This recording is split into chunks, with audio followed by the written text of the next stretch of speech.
Good afternoon dear students. Vector जैसा आप जानते हैं फिजिक्स का एक बहुत ही कोर और इम्पोर्टेंट कॉन्सेप्ट है। उसमें हमारा ये सेकंड लेक्चर है जो आपके सिलेबस से रिलेटेड है। पहला जो लेक्चर था that was totally concept based.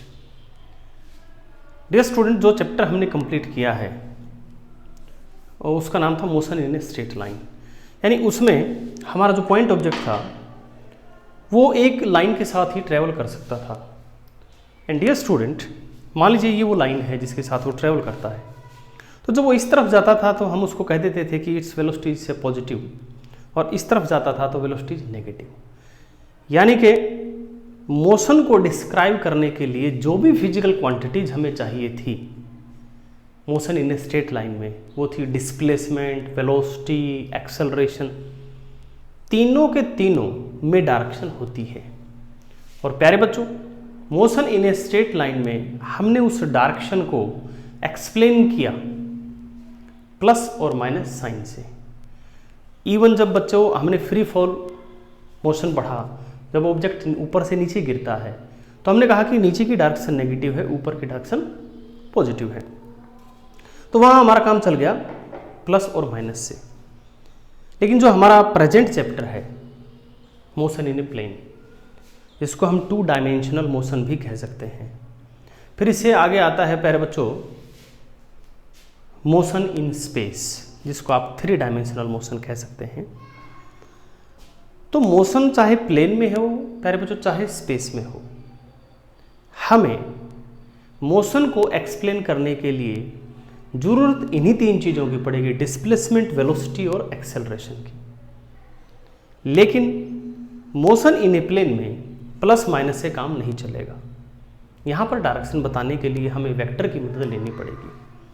बच्चों, मोशन इन ए प्लेन और 2 डायमेंशनल मोशन एक ही बात है। उसको अगर हम एग्जाम्पल से समझाना चाहें तो ये समझ लीजिए, जैसे एक चूहा है और वो कमरे में दौड़ रहा है, तो अब वो चूहा सीधा नहीं चलेगा, अब उसकी मर्जी हो किस तरफ भी चले। तो उस चूहे की पोजीशन को एक्सप्लेन करने के लिए आपको 2 कोऑर्डिनेट की जरूरत पड़ेगी, जबकि motion in a straight line में आपको सिर्फ एक्स कोऑर्डिनेट की जरूरत पड़ रही थी। तो प्यारे बच्चों, इसीलिए motion in a straight line को 1 डायमेंशनल भी मोशन भी कहते हैं, क्योंकि उसमें एक कोऑर्डिनेट की जरूरत पड़ती है। चूहा जब दौड़ता है कमरे में, हमें 2 कोऑर्डिनेट की जरूरत पड़ती है, जिसे हम मोशन इन 2 डायमेंशन या मोशन इन ए प्लेन कहते हैं। अगर एक पक्षी उड़ता है तो उसके पोजीशन को डिस्क्राइब करने के लिए, उसके मोशन को डिस्क्राइब करने के लिए हमें 3 कोऑर्डिनेट की जरूरत पड़ती है, इसीलिए हम उसे 3 डायमेंशनल मोशन भी कहते हैं। तो प्यारे बच्चों, 2 डायमेंशनल मोशन, 3 डायमेंशनल मोशन में जो डायरेक्शनल एस्पेक्ट है, यानी किसी भी पार्टिकल की जो वेलोसिटी है, एक्सेलरेशन है, डिस्प्लेसमेंट है, उसकी डायरेक्शन के लिए हमें प्लस माइनस से काम नहीं चलेगा। And we need vectors. और इससे पहले लेक्चर में हमने आपको आइडिया दिया व्हाट इज वेक्टर। अब हम आपको डेफिनेशन बता रहे हैं, और पहले लेक्चर में भी बताया था, अब फिर एक्सप्लेन कर रहे हैं कि वेक्टर की डेफिनेशन ये आप मत बताइएगा कि दोज क्वांटिटी विच है magnitude as well as direction. ये इनकम्प्लीट डेफिनेशन है। The complete definition is this one: those physical quantities that have both magnitude and direction, and this is important बच्चों, that follow a certain set of mathematical rules for addition and multiplication.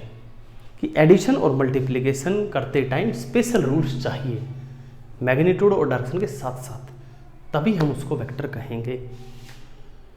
प्यारे बच्चों, vectors का division नहीं होता है, क्योंकि vector का multiplicative inverse नहीं होता।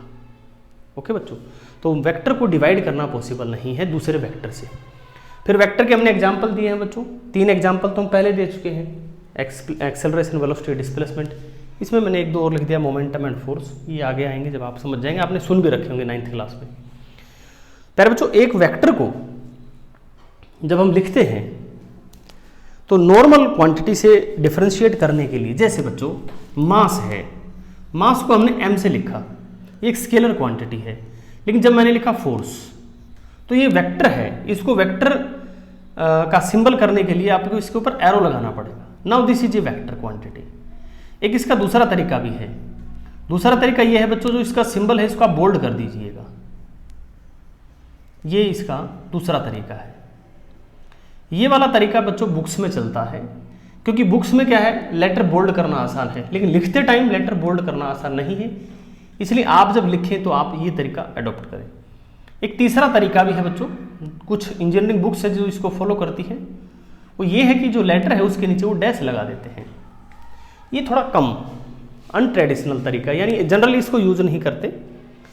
ये दोनों ही तरीके आपके काम में आते हैं। बुक्स इसको फॉलो करती है, हम लिखते टाइम इसको फॉलो करते हैं।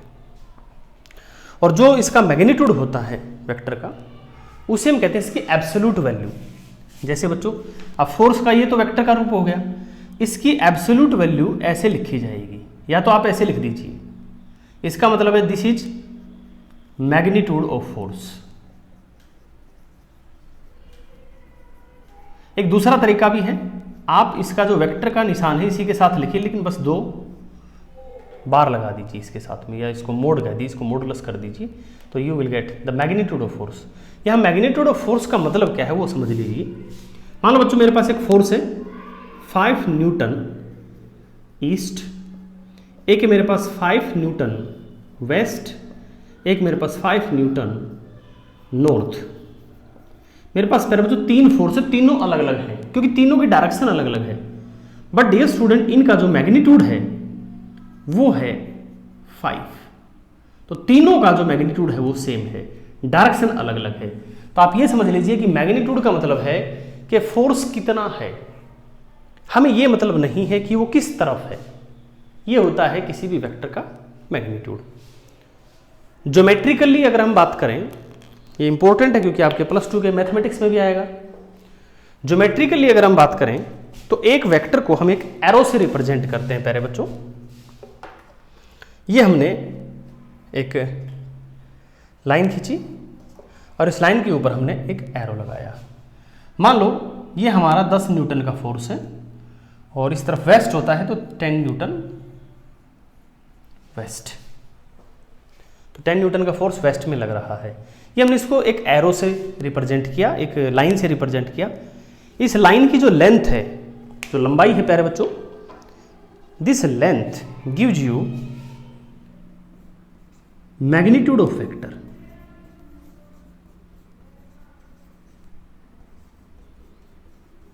और ये जो एरो है, ये arrow head, this gives you direction of vector. And dear student, मैंने बताया कि जो इसका जो लेंथ है, this is proportional to its magnitude. अगर ये मैग्नीट्यूड ज़्यादा हुआ तो लेंथ ज़्यादा होगी, अगर ये मैग्नीट्यूड कम हुआ तो लेंथ कम होगी। और ये इसके प्रोपोर्शनल है, इक्वल नहीं है। यानी ऐसा मत सोचिएगा कि 10 न्यूटन का है तो ये 10 इंच का होना चाहिए, कोई ज़रूरी नहीं है, बट ये प्रोपोर्शनल होना चाहिए।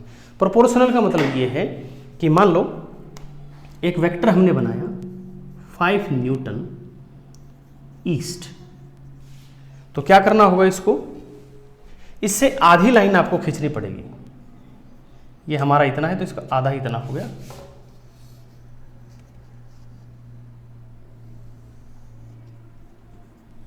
ये 5 न्यूटन ईस्ट हो गई, ये डायरेक्शन इसके अपोजिट हो गई वेस्ट के, और इससे आधी लाइन हमने खींच दी।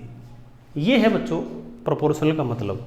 अगर हमें 20 न्यूटन बनाना पड़ता तो लेंथ हम इससे भी डबल ले लेते, 5 बनाना पड़ा तो इससे हमने हाफ ले लिया।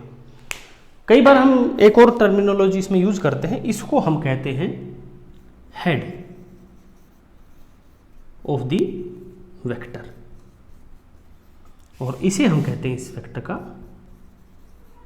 टेल। तो प्यारे बच्चों, ये था हमारा वेक्टर। आई होप आप लोगों को समझ में आएगा। बस ये ध्यान रखिएगा कि वेक्टर के बारे में गलत कंसेप्ट आप अपने मन में मत बनाइएगा कि it has magnitude as direction. ठीक है प्यारे बच्चों, इसका स्क्रीनशॉट लीजिए, फिर कॉपी में इसके अच्छे से नोट्स बनाइए। And thanks for watching the video.